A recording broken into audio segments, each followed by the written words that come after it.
That's good. So hello one more time. My name is Safar. By me today is Abrar.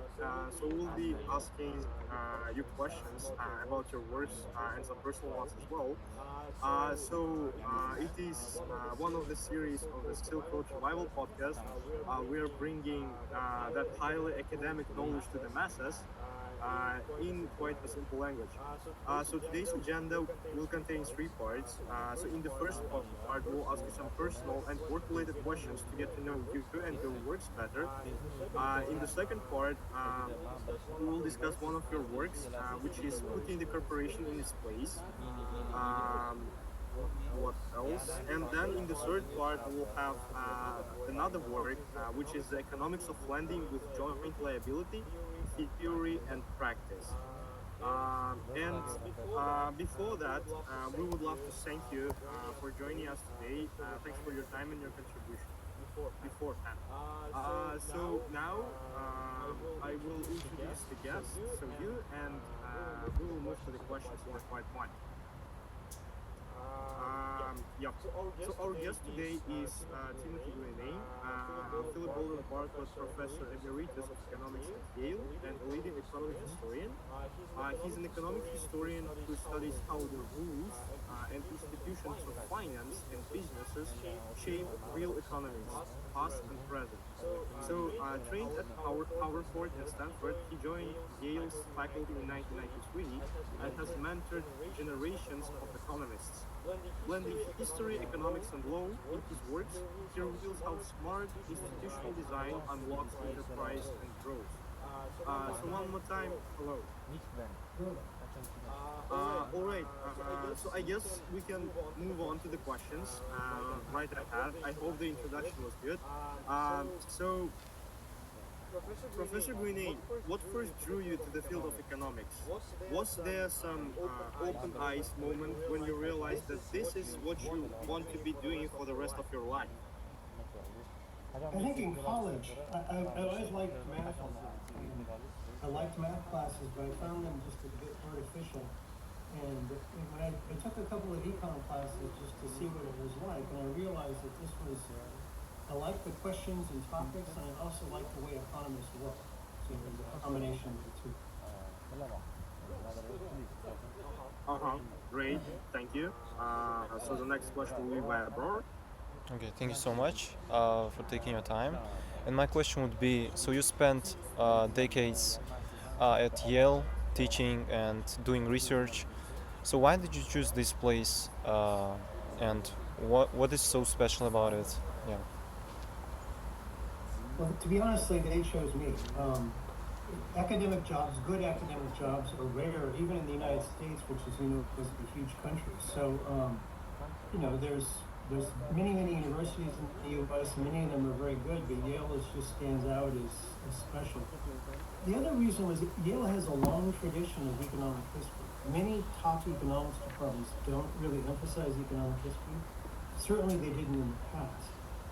But Yale was always one of the exceptions. So when I got the chance to move to Yale, I really jumped on it because I knew that it had this deep commitment to the field. Uh-huh. Got it. Very interesting. So my next question would be this. So you work at the intersection of law, history, and economics. So do you think this diversity helps, or would it be better to niche down in just one specific field? It's a good question. I think as a narrow professional strategy, maybe specialization is better. But I think as far as being interested for the long term in what you're doing and in making genuine intellectual contributions, I think it's important to be open to other perspectives. I think you'll find most of the very best academics are not super narrow, right? You've frozen. I don't know if you're still there. Brewer, you haven't frozen, but Sam has.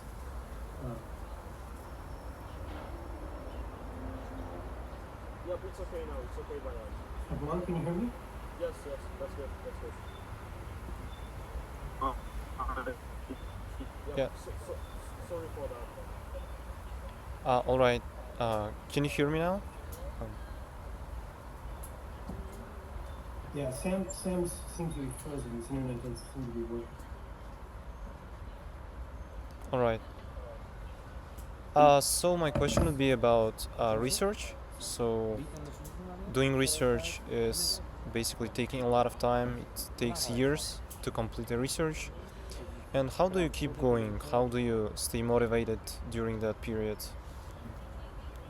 Well, it can be very discouraging. It takes a lot of time, as you said. Along the way, you hear people who don't like your research, right? So you have to learn how to listen to people who are critical without being overly discouraged. Sometimes, by the way, they're right. Okay, I mean, sometimes you start a project and you have to give up because it was a bad idea. But other times it's just someone, there's taste. Some people like the color blue, some like the color red. The other thing that can be discouraging is it's harder and harder to publish research in good journals. So the best journals now get way too many submissions, and many of them, they reject papers for pretty small reasons. So it can be very hard to publish a paper. So I think it's important to have intrinsic motivation, to care about the ideas and enjoying what you're doing. And even though, obviously, publication is important for professional reasons. Got it. Thanks a lot. So my next question would be kind of interesting to me because I'm learning German language. Much of your work centers on Germany, so finance, firms, demographics, and why do you think is Germany such a good laboratory for studying how institutions shape growth? Well, I think it's legal and sort of constitutional traditions are very different from, especially the Anglo-Saxon world. So it gives you some variation in the institutional design. Some of the things that I'm interested in don't really have a counterpart in England or its former colonies in the United States. The other reason I got interested in Germany is there's a long tradition of economic history in Germany, but when I started, almost none of it was done by economists. So for a long time, it was easy to just pick up a topic and do something new. There's more and more economists interested in German economic history, so that has really changed. Thanks. Thank you so much. And my next question would be about your position at Cambridge. So you were a professor at Cambridge University, and I would like to know what did Cambridge's intellectual culture change in how you read historical evidence? That's a great question. I was only there 1 year. It was a visiting position. I think Cambridge has a huge community of economic historians spread across many institutions. So many are economists, many are from history, some are from other fields like political science. And I think it really encouraged me to think more broadly about questions and to read a more broad set of related research. So it was a very good experience. Got it. Thank you. Thanks a lot. So a lot of success comes from showing up. So what does showing up look like in research day to day? That's a very, I think the expression is half of life is showing up, something like that. It's a good point. I think you basically have to keep working. And I think I know people who get discouraged and sort of take a week off. I think you need to take holidays. You need to have work-life balance. But I think every day, and one of the things I like about economic history is there's so many different things I can do to be productive, right? So if you're a theorist, I think every day you're sitting there with your pad of paper trying to work out a proof, right? Whereas I can do lots and lots of different things. So I can read something, I can write something, I can work on organizing a data set, I can work on econometrics. It's easier to keep working because every day can be different if you want it to. But you're right, the persistence is a really, really important thing for an academic. Yeah, absolutely. Thanks. Yeah. Uh, so looking back at your works, what niche questions in your field specifically, in economic history and uh, you wish some young researchers would address?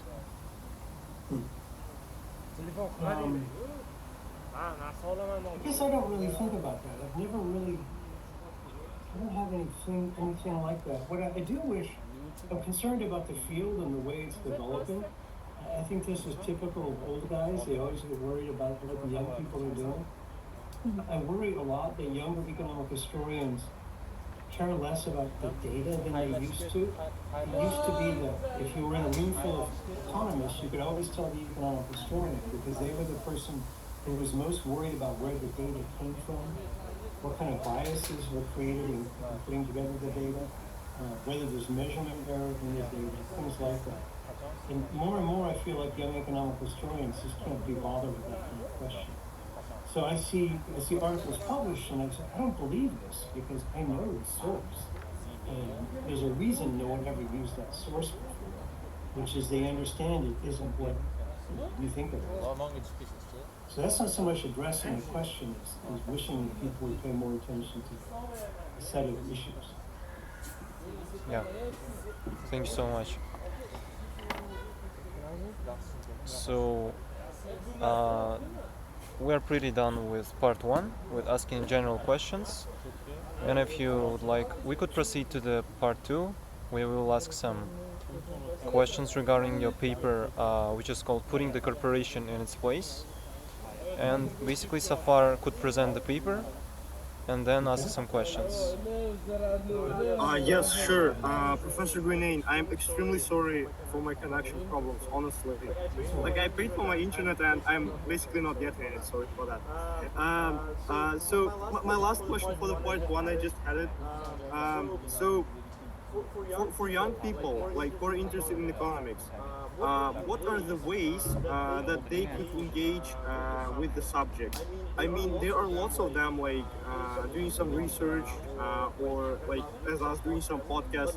But are there some unique activities that you wish you could have done in the past that would really help you dive deep into the field and really know something new and like develop in this field with it? It's a great question. One thing we have now that we didn't when I was young was online seminars. So there are a number of online seminars now that, I think they started during the pandemic, but they've continued, some of them. So one thing you might do is just look for online seminars in economics or economic history. And most of these seminars are completely open to the public. The time might not be convenient. I think the ones in New York may be at the middle of the night in Uzbekistan, but if you can stay up in the middle of the night, or some of them actually have a YouTube channel, I think that would be a very useful way to engage with economics.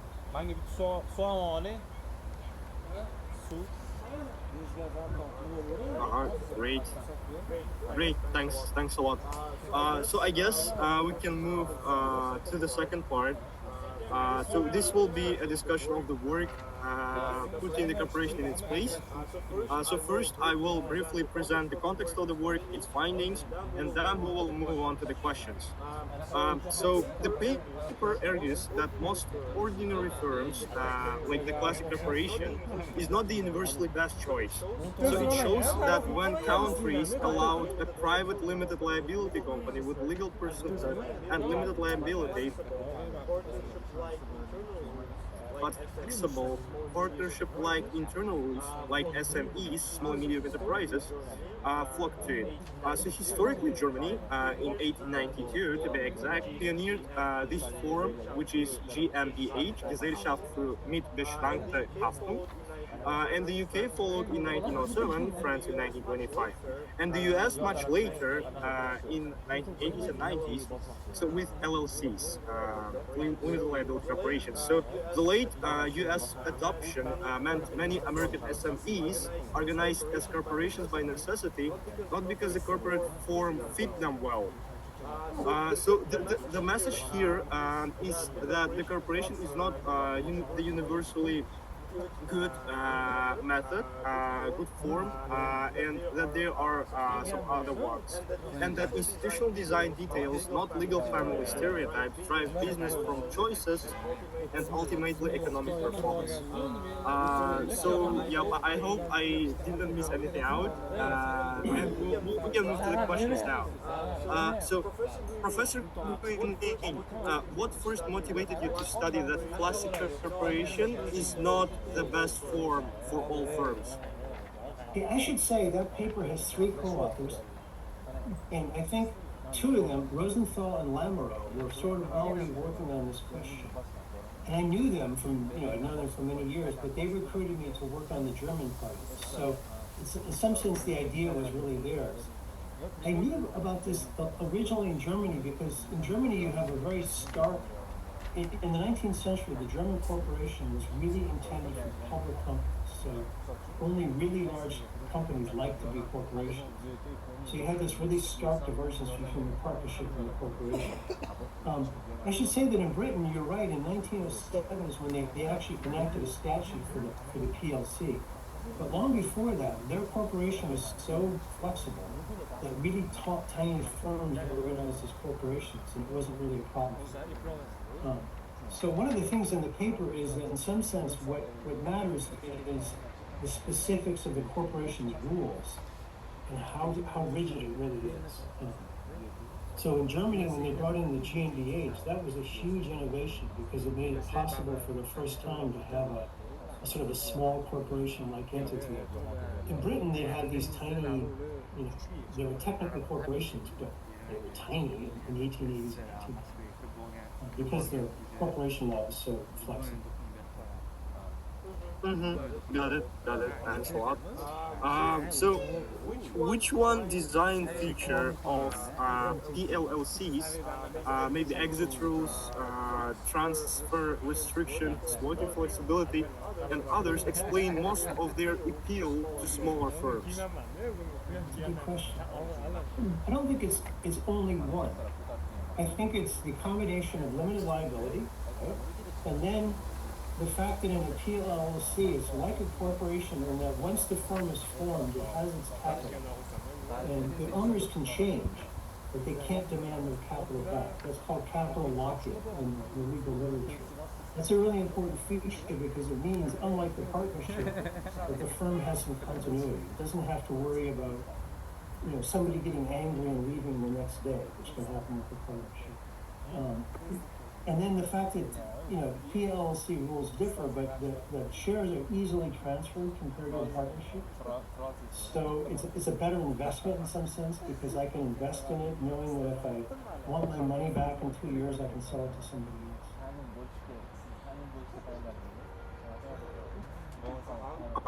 Got it.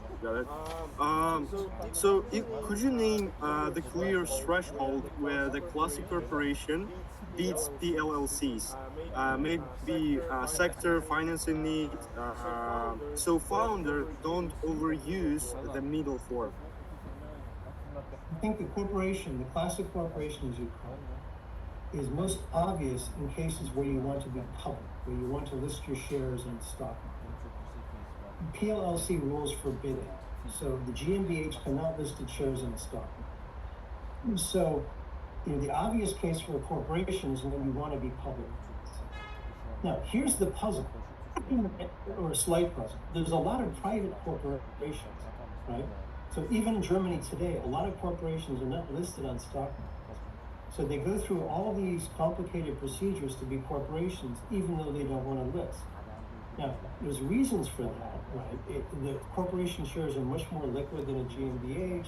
There's other things like that. But still, it's a bit of a puzzle to me that both historically and in the present, you see so many firms using this legal form, which is really optimized for the public firms, even though they're really private. Thanks a lot. So my last question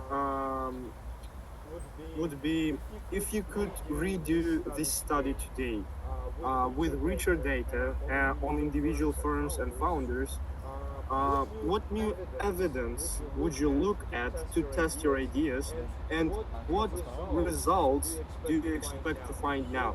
Will there be any differences? Okay, well, I cheated. I'm writing a book on the GmbH now, and it's almost finished, so I've done a lot more research on the GmbH. So I think I know things about the GmbH now I did not know then. One thing was it was really strongly used by family firms. So it's a natural way of organizing family succession. When a partnership, partnerships say it's a father and two sons. When one of them dies, the firm has to be reconstituted. That's the law, right? It's a contract among specific people. So if anybody dies, you have to redo it. Which means even though you can write a will, there's all kinds of ways of trying to make this smoother. It's always a dangerous moment for the firm. A GmbH, you just have, like, say, three owners, the father and two sons. When the father dies, his shares are inherited by somebody, but the firm goes on. It's just not a big deal. So this was one of the strong motivations for the firm. This is why the government wanted it, and this is what people used it. The other thing I hadn't appreciated was reading this sort of secondary literature. You don't appreciate how liquid GmbH shares really work. So even though they can't be listed, and when you transfer a GmbH share from one owner to another, there's more legal complication. They change hands a lot. So I have archival data now following firms, and I can see that like every 2 or 3 years, owners come and go. And what that means is that it has this feature of the corporation, which means it's permanent, the capital is locked in, but it doesn't really, you can actually get your money back if you want. Right? So it's more flexible than I really appreciate. The other thing, if I could just say one more thing. When we wrote that paper, the other firms, the French SARL, the British PLC, they never ran into serious opposition. The German GmbH, by the 1920s, people were really angry about it. And I don't think it was ever came close to being abolished. But there were serious calls for it to be abolished. There were serious calls for reforms that would have made it impossible. And I think this reflects in Germany a deep discomfort with limited liability for small businesses. They really thought that limited liability is something that should come with incredible regulation in a large company like a corporation. And then by the mid-1920s, there's many thousands of GmbHs, and people thought that was not a good idea. Thanks a lot, Professor Guinnane. Very insightful. That's all by me. I guess we can move to the work of abroad. Okay. Yeah, thank you so much, Professor Guinnane. I personally learn a lot of insights right now. But I would like to discuss some different paper of yours, which is the economics of lending with joint liability. And if you don't mind, I'll quickly present it in several sentences so that the audience have an understanding of what we'll talk about, and then we'll proceed with my questions. Alright, so this paper asks when and why joint liability, meaning group lending, works for people with little collateral or credit history. It shows that small groups boost repayment, mainly because members choose trustworthy partners and watch each other's effort and value future loans. So the model works best with small groups and very clear rules for covering a member's shortfall, and when risks aren't all shared at once, basically. But there are trade-offs. So without care, default can spread in big shocks, and riskiest borrowers may be excluded. I hope I didn't miss any points, so please correct me. So my first question would be, so before we go deeper, could you explain what is a joint liability and how is it different from a normal individual loan? Just briefly, yeah. Okay, joint liability, by the way, is a very old idea. People associate it with lending bank and things like that, but it's much older than that. So you can imagine two ways of getting a loan from a bank. One is you go to the bank and you say, I want a loan, and you give them some physical object as collateral, like your house, right? So if you don't repay the loan, they take your house. This is a standard kind of arrangement. Now, this only works with people who have assets like a house, right? So another way to do this, which is a very old way, is to have somebody else agree to guarantee the loan. So say you borrow money from the bank, and Sam would agree that if you don't repay, he does, right? Now, the innovation, I think, with things like the Guinnane Bank was these things were bilateral, reciprocal. So you would each take a loan, or once, and you would each guarantee each other's loans. That's really sort of the difference with the standard bank loan. But today, it's very possible in many countries to get a bank loan by having somebody else agree to repay. So the joint liability is not new. It's the reciprocal joint liability, and with really poor people. That's new. Yes, exactly. Regarding so you compare joint liability with individual liability, basically. So could you name conditions where, for example, individual liability beats joint liability, so practitioners do not overuse this kind of group model? Okay. Individual liability works best when you can identify individuals and their own characteristics, right? Joint liability, in some sense, what it's doing is relying on the community's information about their own members and telling the bank, you know. So if you and Sam get together to borrow, you're each telling the bank that you think the other is a good borrower, right? So this is a case where the bank really doesn't know much about you, or it's expensive to know much about you. Individual liability works better when it's possible to have an individual credit history, or perhaps the bank has an individual relationship with you that means they don't need anybody else's view of you. They know you themselves. Yep, got it. Thank you so much. Another question is that your paper says that borrowers self-select into groups, meaning people choose partners that they can trust. So can you define self-selection and why it raises repayment? The idea of the self-selection is that somebody who, say that you know your neighbors are either good or bad creditors, right? Borrowers, I'm sorry. That you would only agree to be in a group with someone you know is a good borrower, because you know that if you're in a group with a bad borrower, it raises the chance that you will have to repay their loan. So basically, my co-author has a paper he calls "Birds of a Feather Flock Together." So the idea is that people get into a group with other people. Good borrowers only want to be with good borrowers, and that's what the bank wants. Yes, that makes sense. Thank you. So you also talk about peer screening, meaning choosing careful members, and peer mentoring. So it means watching effort and use of funds. What does screening and monitoring look like in real life? And what do people of this group actually do week to week? And so peer screening just means what we've been talking about. We've been talking entirely about screening. So the idea is that you're a good borrower or a bad borrower. Good borrowers only want to be with good borrowers. Monitoring is different. Monitoring is actually, it reflects what's going on in as you actually, work the loans. So, so say that you borrow money so you can plant crops, right? Well, you might, if you're in a group with Sam, you might look at his fields every once in a while to see how he's actually farming, right? To make sure he's doing all the tasks necessary to have a successful harvest. So you're actually keeping an eye on how he actually uses the loan. That's what monitoring is. And again, the idea is if you're in a group, then you have an incentive to monitor people. Mm-hmm. Yeah, thank you so much. So we know that programs often judge success by repayment rates, but that also can be misleading sometimes. So besides repayment, what some of the outcome metrics could best show that joint liability actually improve the lives of borrowers? Well, I think this literature has really gone on since our paper. I think now they focus much more on measures of increasing, reducing poverty.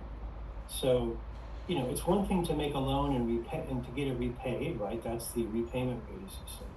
But if in 5 years people have a better house, their children go to school, things like that, that's the measure I think that we really emphasize now, is the impact of the credit, not so much the fact that they can get a loan paid. Yeah, absolutely. Uh, Thank you. And my last question, I would say, would be about I would say like, so with mobile money and all this alternative data nowadays, so lenders can now observe more behavior directly. So does this digital era nowadays make joint liability less necessary, or how do you think? I think it makes it less, it allows them to deal with the kind of person for whom joint liability doesn't work. I think they still use joint liability, but most of the big, the sort of small loan lenders that are still doing this kind of thing, they're doing, a range of products that don't involve joint liability. One thing before we let this go, there's a danger with joint liability, which I think has always been appreciated but not emphasized, which is you really risk damaging the relationships among neighbors.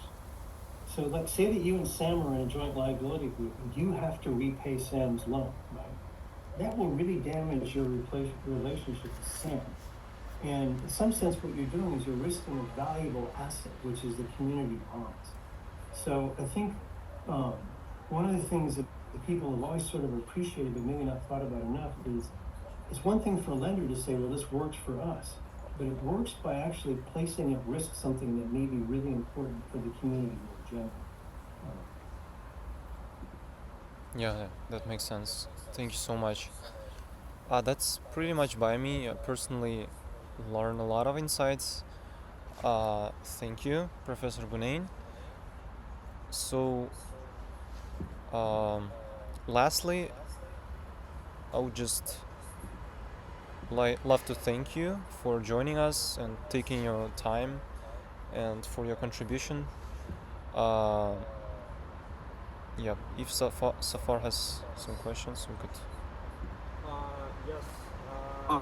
Uh, yes, Professor Guinnane, thanks a lot for your talk. We do appreciate it. Got one question. By the way, I just got one question, one more, and then taught here.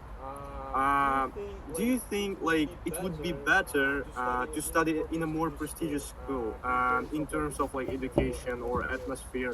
Why do you think like that prestige matters, or does it even? So yeah. Not the prestige that matters. It is the quality of the resources, and the most important resource is the other people there. Just like with joint liability lending, as a student, you want to be around really good students, right? You learn, like if you go to graduate school, you learn most of what you learn from the other students. I say this as someone who's a professor, right? The professors are there, they have a valuable role, but you learn a lot from fellow students. So you want to go to a place with good students. And since everybody wants to do the same, you'll end up with mostly good students. Those places are prestigious, but that's not the reason to go there. Got it.